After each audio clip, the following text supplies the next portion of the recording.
अगर हम ये कहें कि कोई 100 रुपये से बिजनेस स्टार्ट करता है और आगे ले जाकर 70-80 सालों में लाखों करोड़ों का टर्नओवर, अरबों का टर्नओवर करने लगता है, वो भी 70 से ज़्यादा देशों में, तो है ना एक बिजनेसमैन के लिए मोटिवेशनल।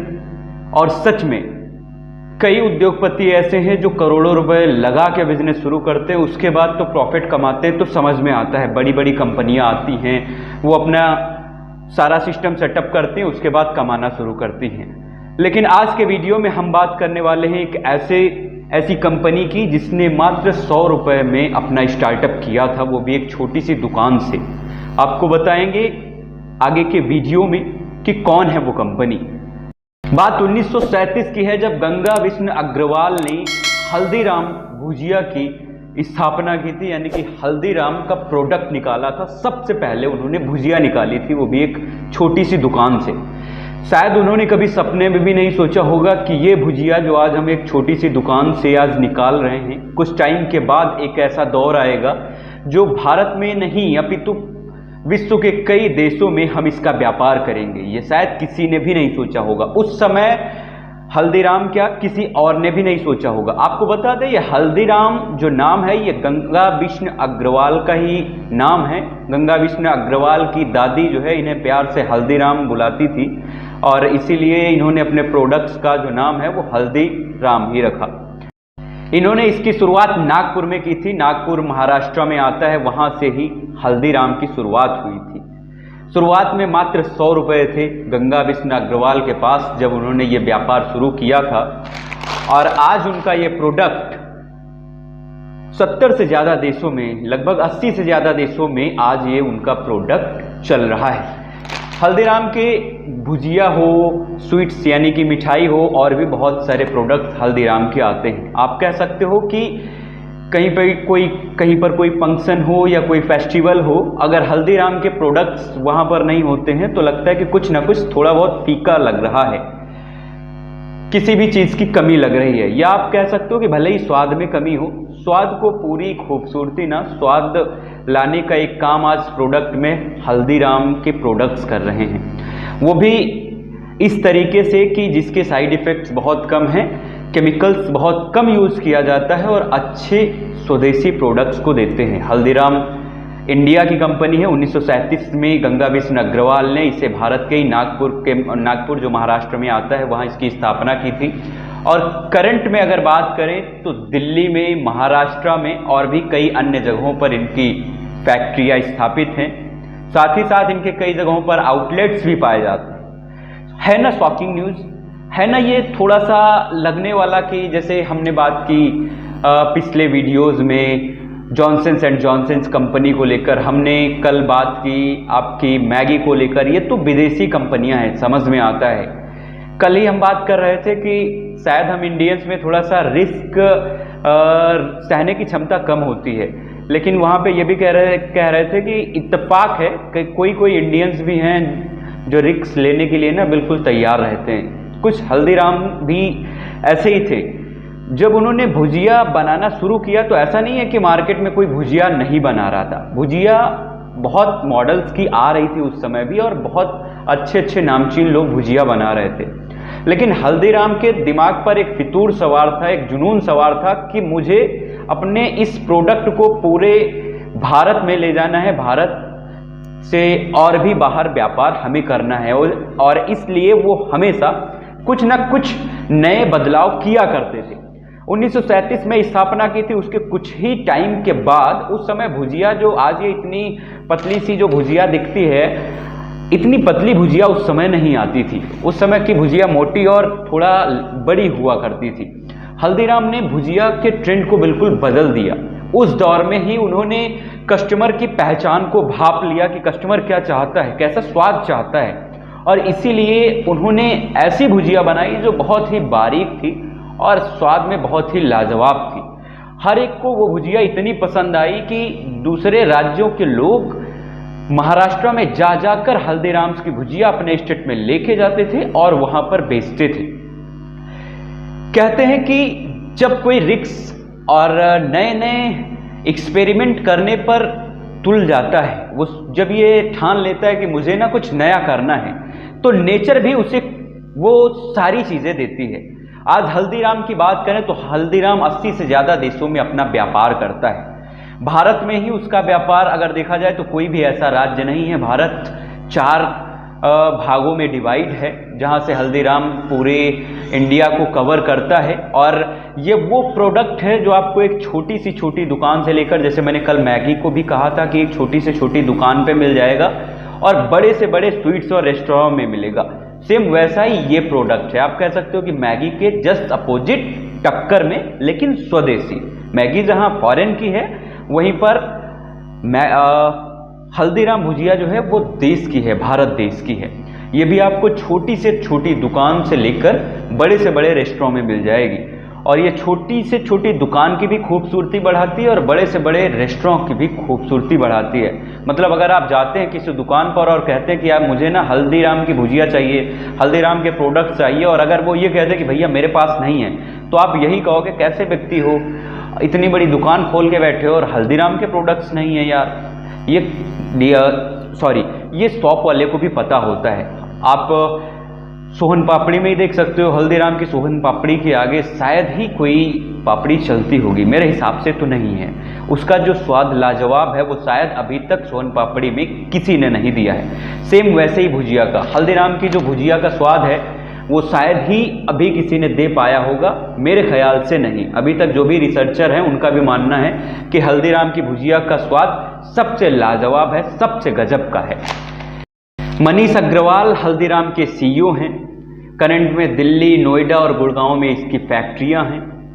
हल्दीराम के बारे में और भी बहुत सारी चीजें हैं, जैसे आप कह सकते हो कि इनका नेटवर्थ कितना है। तो नेटवर्थ की बात कर लें तो हल्दीराम का नेटवर्थ $1.9 बिलियन का है। एक रिपोर्ट्स के मुताबिक बताया गया कि हल्दीराम को दूध, दही, घी, मक्खन जैसी पर ईयर कितने की जरूरत पड़ती होगी, कितने केजी की जरूरत पड़ती होगी, वो रिपोर्ट्स हम आपको बताते हैं। 3.8 बिलियन लीटर दूध की जरूरत पड़ती है हल्दीराम की कंपनी को। 80 मिलियन केजी घी की जरूरत पर ईयर पड़ती है। 80 मिलियन केजी घी की जरूरत पड़ती है। 62 मिलियन केजी आलू की जरूरत पड़ती है हल्दीराम को, और 60 मिलियन केजी शुद्ध घी हर साल हल्दीराम की कंपनी को जरूरत होती है।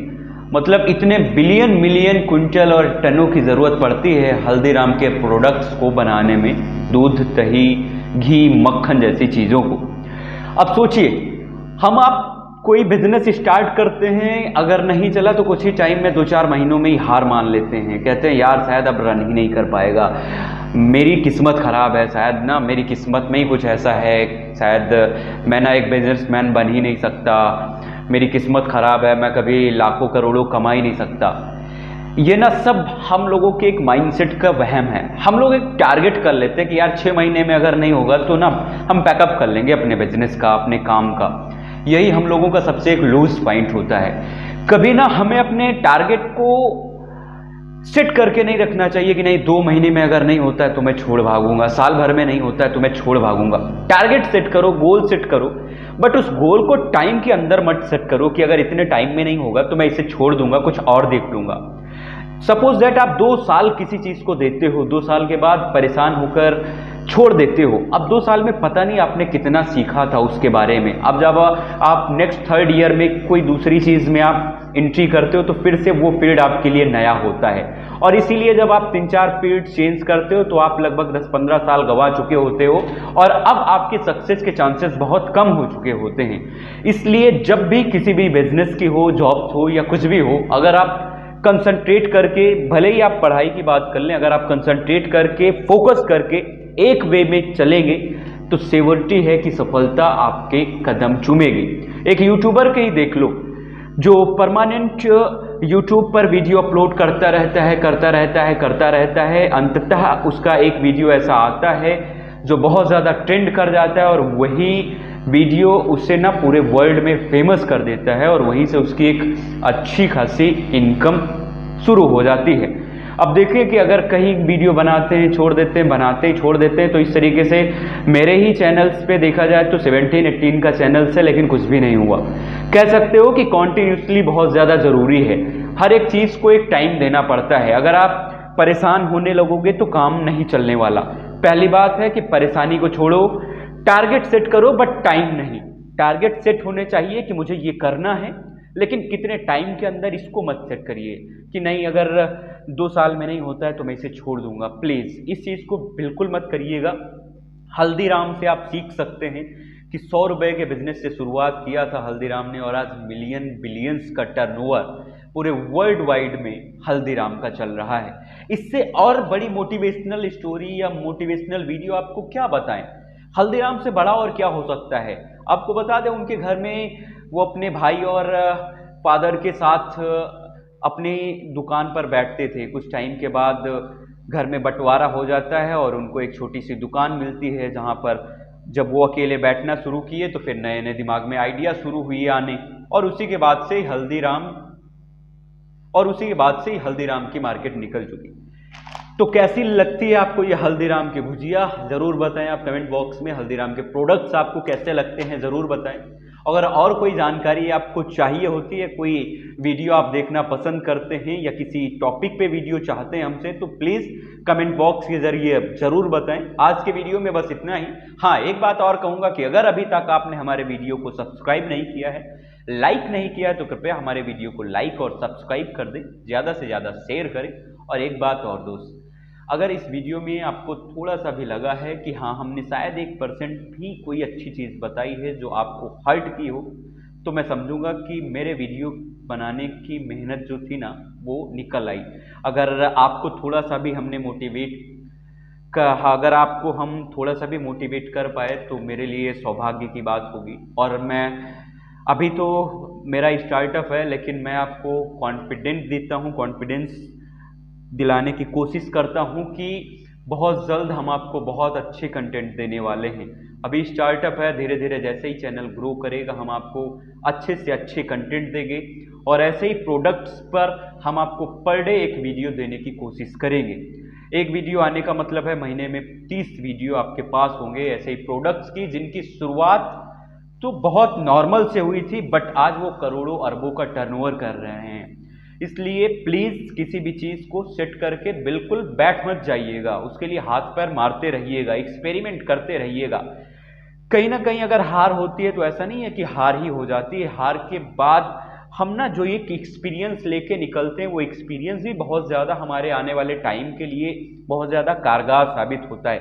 हमें उस हार को हार ना समझकर एक एक्सपेरिमेंट या एक्सपीरियंस लेकर आगे की तरफ बढ़ना चाहिए। और आप यकीन मानिए कि जब आप किसी चीज़ को माइंड में रख लेते हो ना, और ये कहते हो कि नहीं मुझे ये चीज़ करनी है, जब तक नहीं होगी मैं बैक फुट पे नहीं जाने वाला, मैं आगे ही जाऊंगा, तो यकीन मानिए ये पूरा वर्ल्ड आपको वो चीज़ दिलाने में, ये पूरा नेचर वो चीज़ आपके कदमों में लाके डाल ही देगा। ये हमने खुद अपने लाइफ में देखा है। मेरी लाइफ बहुत ज़्यादा नॉर्मल थी, मेरा जीवन बहुत ज़्यादा सादा था, बट मैंने भी बहुत सारी चीज़ों को कभी सोचा था, ड्रीम था मेरा, और शायद वो जॉब्स के ज़रिए पूरे भी हो रहे हैं। अभी बहुत टाइम तो मुझे जॉब्स करते नहीं हुआ है, लेकिन अगर मैं जॉब्स में ही देखता हूं तो मेरे जो सीनियर्स हैं लगभग जिनके पास 15 to 20 ईयर्स का एक्सपीरियंस है, और मेरे पास 2 to 3 ईयर्स का एक्सपीरियंस है, लेकिन मैं आज उनके बराबर बैठ के उनसे बातें करता हूं और उनके बराबर की पोस्ट पे आज हूँ। तो इस चीज़ पर तो बिल्कुल मुझे बिलीव है कि अगर आप नेचर से कुछ मांगते हैं, शिद्दत से मांगते हैं, और उसे आप अगर पैशन के जैसे ढाल लेते हैं, तो वो आपको चीज़ ज़रूर मिलेगी। इसी के साथ वीडियो को विराम देता हूं। कल फिर मुलाकात होती है इसी टाइम पे, तब तक के लिए स्वस्थ रहें, मस्त रहें।